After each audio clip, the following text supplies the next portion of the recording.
After a few weeks break, the V8 Supercars are heading back on track and it's down to Willowbank. Mark Winterbottom still leading the way, Jamie Whincup the big mover, and Craig Lowndes went into the Townsville race in second. He currently sits in sixth. Having a look at the track schedule, and there's 3 20-minute sessions on the Friday. Saturday, twin qualifying 10-minute quickfire sessions, followed by 2 33-lap races, with the first one getting underway at 2:25. Over to Sunday, a single 20-minute qualifying session in the middle of the day, and then 65 laps, that's 200 kilometres around Queensland Raceway from 3:50. Over to the key facts, and can you believe it's 150th round for Jamie Whincup and 100th round for Shane Van Gisbergen. So many ways they seem to have only just come into the championship, but certainly are veterans these days. Have a look at the pole position awards this year and you will not find one with the blue oval. They haven't had one since last year, even though Winterbottom does lead the championship. If there is a king of Queensland Raceway, it is Craig Lowndes. He has 11 individual race wins.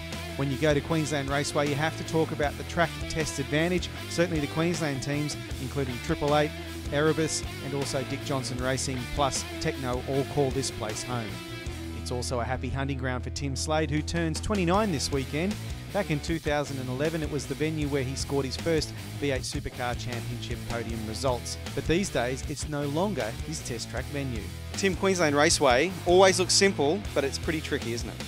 Yeah, it is. QR's only 6 corners. The paperclip has been my test track since my first year in the main championship, 2009. So first year this year that it's not my test track. And yeah, I guess whenever you've got tracks that look simple or are short, it's always super close. Lap times from first to last. So you really have to be on top of car setup. In the past it's been quite bumpy, but they've resurfaced it, so it was probably smooth for a year and the bumps are coming back again, so I guess that adds another element that you have to worry about with car setup. Yeah, I guess you've got bit of fast stuff, slow stuff, majority right-hand corners, so yeah, it's always super close and very competitive. Although it's the home test track for the Queensland teams like Winton, that doesn't necessarily point to who's going to win this thing.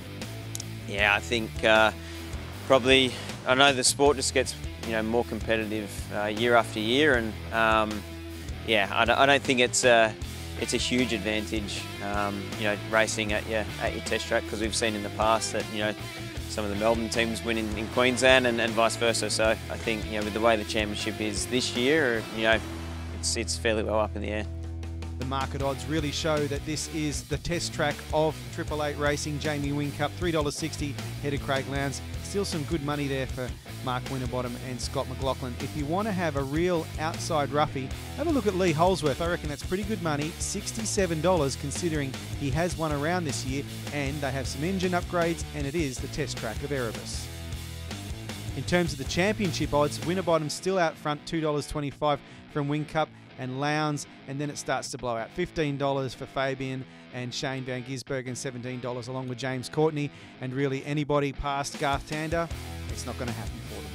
Channel 7's Telecast details, and it's 12:30 till 5:30 in the eastern states, both on 7 and 7 Mate. In Adelaide from midday, Perth 10:30 till 3:30. Over to Sunday, and it's 12:30 through till 6 p.m. on 7 and 7 Mate in Sydney, Melbourne and Brisbane, 12 p.m. in Adelaide, and once again 10:30 a.m. in the morning in WA. For high definition replays on Speed, you can catch the first 2 races on Saturday night at 7 p.m. Then on Sunday night, it's the longer 200-kilometre race from 9:30 on Speed after the special stage from Rally Finland. Whether it's news in Australia or overseas, there's only one place to get it, and that's right here at speedcafe.com.